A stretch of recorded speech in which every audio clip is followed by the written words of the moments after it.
Page 25, there is a solution. There is a solution. Almost none of us like the self-searching, the leveling of our pride, the confession of our shortcoming, which the process requires for successful consummation, but we saw that it really worked in others. And we had come to believe in the hopelessness and futility of life as we had been living it. When therefore we were approached by those in whom the problem had been solved, there was nothing left for us but to pick up a simple kit of spiritual tools laid at our feet. We have found much of heaven and have been rocketed into a fourth dimension of existence which we had not even dreamed. The great fact is just this and nothing less, that we have had deep and effective spiritual experience. In other words, this is boiled down, this is the solution. Deep and effective spiritual experience. Now what does this do? It says, which revolutionize our whole attitude toward life, toward our fellows, and towards God's universe. The central fact of our lives today is the absolute certainty that our Creator has entered into our hearts and our lives in a way which is indeed miraculous. He has commenced to accomplish these things for us which we could never do by ourselves. So right here, he gives us the solution as a deep and effective spiritual experience, and there's an asterisk there in the book. Very, very important to the book. Now we notice if we read the big red book, that asterisk was not in that book. And they just told the new reader that he had to have a spiritual experience.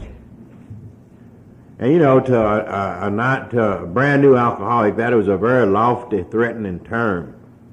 A lot of the readers of the book wrote to Bill about this. In fact, even when Bill was writing the book, there was a lot of conflict between him and some of the other 100 people.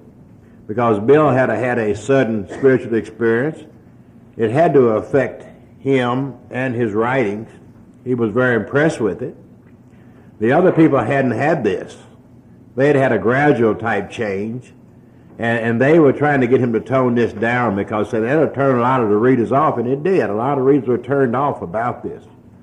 So Bill had, when the second edition came out, he put an appendix in the back of the book. An appendix is something that's going to make the book, that's done after the book is completed to make it more complete.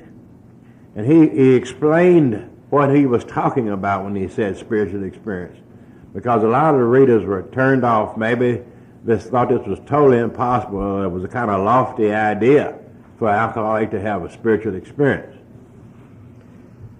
If this is a textbook, and we're convinced it is, and if a textbook is to convey information, which we think that's what it's for, then the conveyance has got to be through the understanding of words.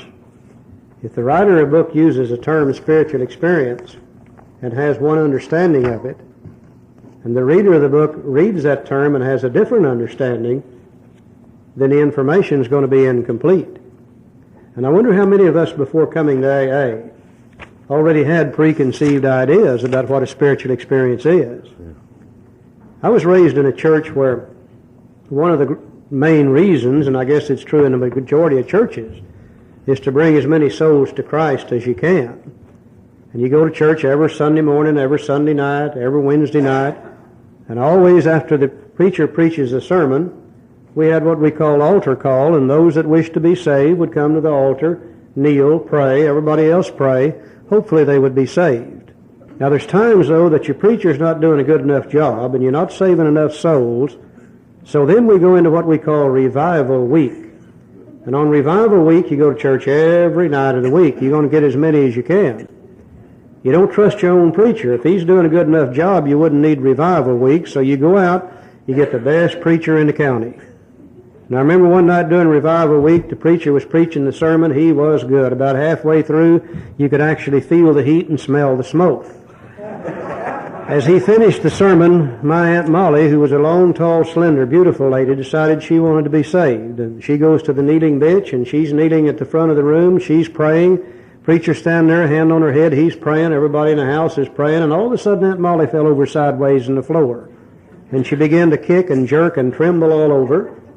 Suddenly she jumped up and she began to speak in a language that I'd never heard before. She began to run back and forth through that church house, jumping over the pew, skirt tail never touching the back of a pew. And I'm about 9 or 10 years old, scared the living hell out of me. And I turned to my dad and I said, Dad, what's wrong with that Molly? And he said, son, I believe she's having a spiritual experience. Now, I read on page 25, I've got to have one of those damn things. And I said, there ain't no way that's going to happen.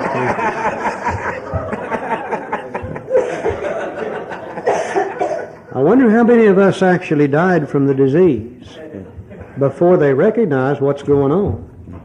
The second printing of the big book, as soon as the first 5,000 were gone, they corrected this immediately. And they put the appendix in the back of the book to let people like me understand what they're talking about. And if I'm going to have a spiritual experience, maybe I ought to go back there and see what one consists of. Page 569, right? Yeah. Without reading this, really, it makes the whole idea, it gives us a simpler view of what he was talking about. 569, very, very important to understand the total book. The terms, he says plural, spiritual experience and spiritual awakening are used many times in this book. We're going to look at this as two ways. Which upon careful reading, and that's the trouble, I don't know a lot of alcoholics that do careful reading, shows that their personality change is sufficient to bring about recovery from alcoholism has manifested itself among us in many different forms. And here he opens it up, you know. The spiritual experience produces personality changes, that's all it does.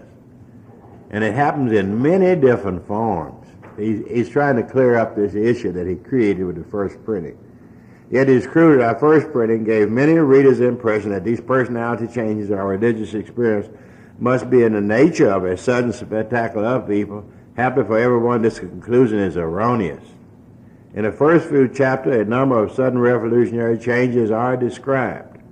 Though it was not our intention to create such an impression, many alcoholics have nevertheless included that in order to recover, they must acquire an immediate, overwhelming God consciousness, followed at once by a vast change in feeling and outlook. You know, everyone, and our book does see it has a number of sudden experiences. But he's saying this is not, we didn't want to convey that had to happen to everybody. He goes on to say, among our rapidly growing membership of thousands of alcoholics, such transformations, though frequent, are by no means the rule. And Bill, in his work with Dr. Thiebaud in 1943, said that about 10% of the first 100 people had sudden spiritual experiences. You wouldn't believe it the way the book was written. But that means 90% of them didn't. 90% of them didn't. Very few people have sudden spiritual experiences. Most of our experiences are what a psychologist, William James, calls an educational variety. William James says that most people have this change through an educational variety. That is, they change gradually as they learn. One is sudden, one is gradual. And Bill, in his work with Dr. Thiebaud, said both of them, no one is no better than the other. They both have the same value. They both bring about a spiritual experience or a personality change good enough to recover. Most of us will not have the sudden kind. Most of us will have the educational type. And this educational type, he said, quite often friends of the newcomer are aware of the difference long before he himself. Other people will see you changing, and they will say you're doing fine. You say, well, I'm not doing any good. That's the way our mind was. But then he finally realizes himself. He will finally realize that he has undergone a profound alteration in his life, his reaction to life, that such a change could hardly have been brought about by himself alone. What often takes place in a few months could have been accomplished with years of self-discipline. And this takes a few months. With few exceptions, our members find that they have tapped an unsuspected inner resource of strength which they presently identify with their own conception of a power greater than themselves. And this gradual kind, finally, he becomes aware that he has had a change. Then he realizes that he has tapped an unsuspected inner resource of strength that he identifies as his own God, his own conception of God. I have found this. This is a spiritual awakening.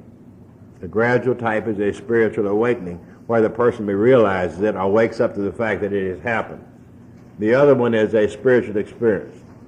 Now, if we work the steps, we will have one or the other. Now, in the Big Red Book, Bill also said, having had a spiritual experience as a result of these steps. Later on, at the same time that he changed this, he changed that in the 12th step, having had a spiritual awakening, because most people will not have a spiritual experience like Bill. We will more likely have a spiritual awakening that takes place slowly over time. If we work the steps, we are guaranteed to have one or the other. Most of us think this awareness of a power greater than ourselves is the essence of spiritual experience. It's the same thing. Our more religious members call it God consciousness.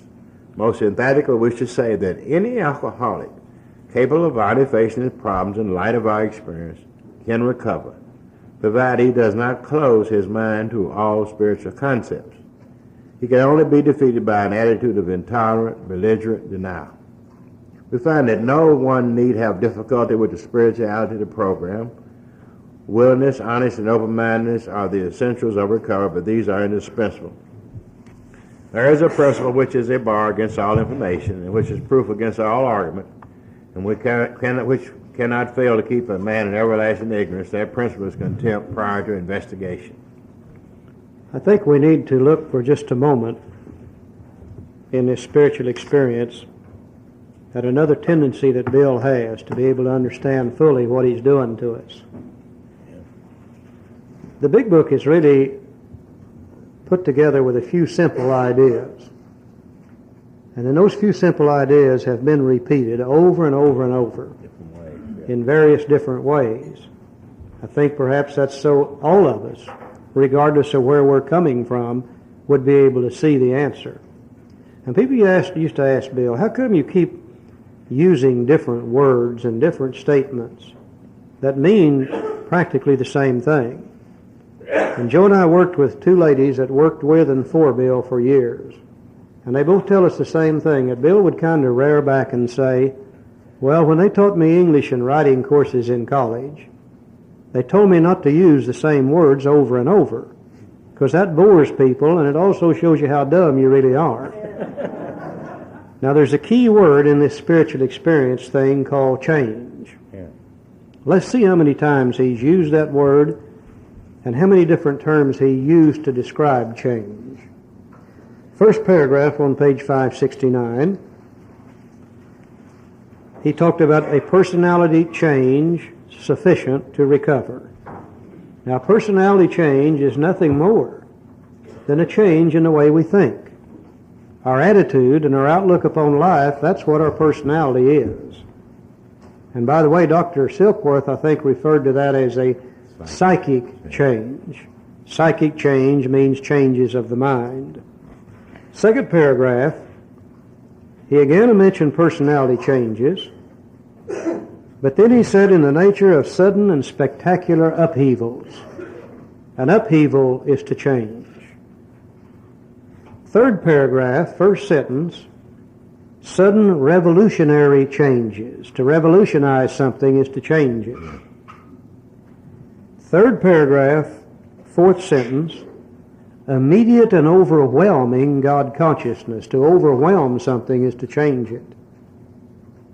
Third paragraph, fourth sentence, vast change in feeling and outlook. Fourth paragraph, first sentence, such transformations. To transform is to change. About the middle of the fourth paragraph, profound alteration. So the key thing here is the word change. The fellowship will not bring about that change. The vital spiritual experience will bring about this change in our personality that will allow us to be sober and peaceful and happy and free. But if we keep the old personality, which is restless, irritable, and discontented, filled with shame, fear, guilt, and remorse, then I don't care how much fellowship we go to, sooner or later, the mind is going to want some relief. And it will always remember what the first two drinks do for us. and it'll start fooling with the idea of a couple of drinks. And the next thing you know, we're drunk. And we wonder, how the hell did we get here this time? The real changes will be brought about through the altering of the personality through this vital spiritual experience.